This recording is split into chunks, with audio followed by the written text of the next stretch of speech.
What was the number one thing that jumped out to you this weekend?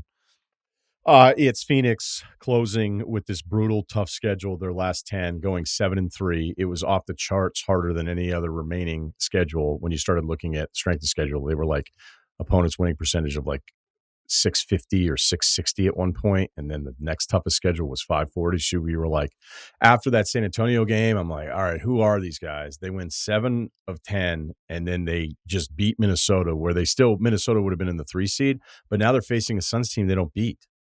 So that I thought was the biggest thing of anything that happened on Sunday. They didn't just beat Minnesota. They took a stick out and they smacked them around with it for 2+ hours. They talked shit. There was this moment when they're up like 18 and Beal talks shit to Ant, and there's like a little bit of a shovey match and a separation. And I'm like, oh man, Ant's playing terrible. This is the worst thing you could have done. Didn't matter. Phoenix looked great.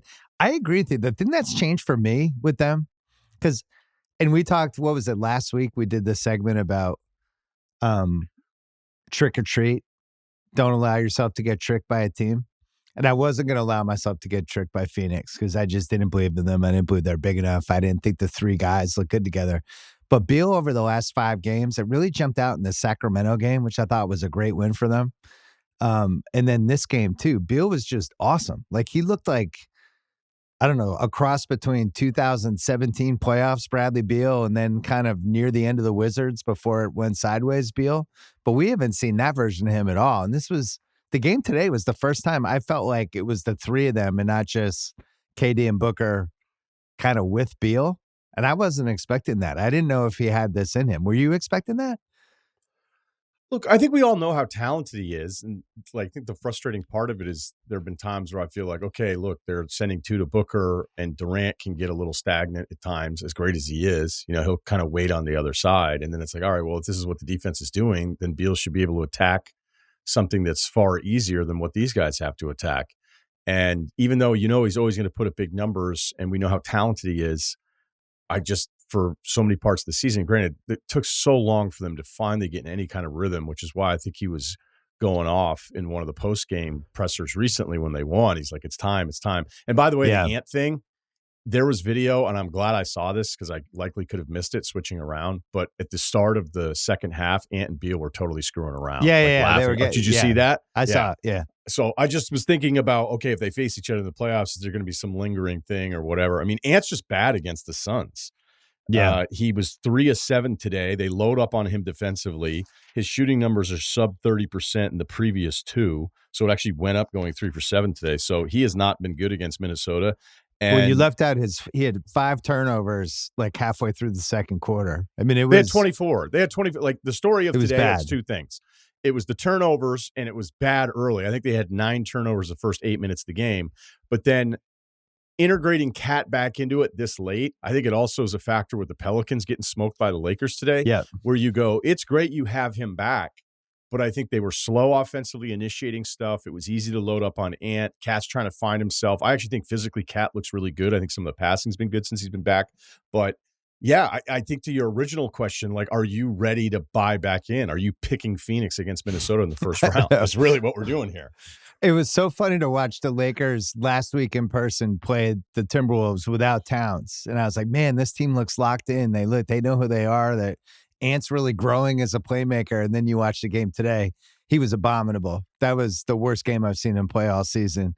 And Towns, I texted you at one point. I was like, where does this rank in the unlikable Towns game performances? It was the perfect storm. It was the lunging offensive, like charger block, just putting the refs in that over and over again. It was just doing dumb, stupid shit on defense. Like him calling for the reviews on plays that weren't ever going to be reviewed in a million years. He was playing all the hits. It was like a greatest hits Towns concert. And I'm like, why did I believe in this team to make the finals? What am I doing with myself? I still think, I don't know if you agree or disagree, I think physically he looks pretty good. He had a show where they doubled Booker and he had to retreat and I think recovered a bowl. And I thought he may have blown out both MCLs as he got back into the position because the way it was so awkward. But I mean, it's the first thing I look at. Like Embiid, I thought looked terrible. He still scores 30. Oh my God. Okay. But he looks better now. Ingram, did you see Friday night? Oof. Well, that's an entirely different thing because we were talking about a new injury and the fact that they were like, you know what, we're going to sit him tonight. mean, that's a little bit of a net story that we're not going to spend any time on, but I don't know what to do with Phoenix right now. I don't know what to do because it looks like, based on everything we've seen, and it's not like some of these season series that you look at, you go, oh, wow, this team's won 3 out of 4. When's the last time they played? Oh, January 3rd. So you're like a lot of the Dallas stuff that you were looking at, although their projections were clearly against only the Clippers with the way the seeding was working, there's just some of the season series stuff. You can look at the record and then you got to dig a little bit deeper to see who played, who didn't play. And then it's like, well, they haven't played each other in 3 months, but this is 2 games in 9 days. It's scary if you're Minnesota. Yeah, and they were guarding Towns with some of their guards too today. They're like, hey, man, you should try this. Gobert had a good game, but it seemed like the Suns were fine with it. Beal's last 22, he's 19 a game, 6 assists, shooting 54%.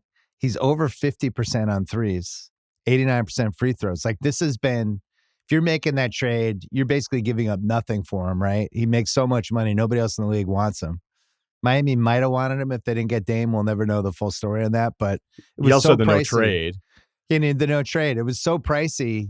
There was not a lot of market to begin with, but the guy that we watched the last 5 games, the Sacramento game I thought was just as impressive as this game because near the end when they needed baskets, it was shocking. They were running stuff through Beal and Durant, not Booker and Durant.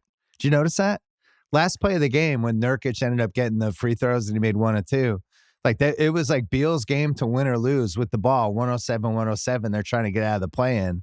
And I was like, man, that's not nothing. Like this guy's gained trust. I also think he's played really hard, right? Like I've kind of vacillated back and forth on whether I was a fan of his game, but the Beal that we've been watching the Suns lately, I think has played really hard both ways. Like I was watching with House today because House is here.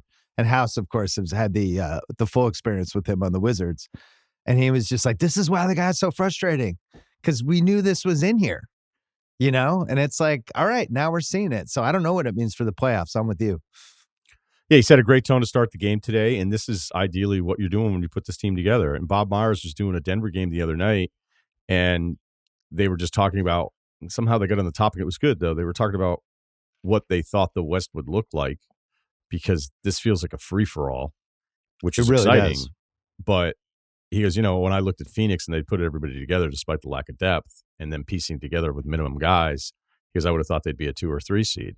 So when you look at the point differential for those 5 guys, it's one of the better ones in the league. It has been for a while. I didn't really care about their overall stats for such a large chunk, but it's just funny that there are these moments in a season where I'm like holding out hope. And then the back-to-back against San Antonio where they lost by 2 points and Wembanyama didn't even play. There were so many bad habits in that game. Yeah. And they come back and they beat Denver, but that was without Murray. And they lose to OKC by 25. They beat New Orleans. Cleveland's a mess. They beat Minnesota on the 5th.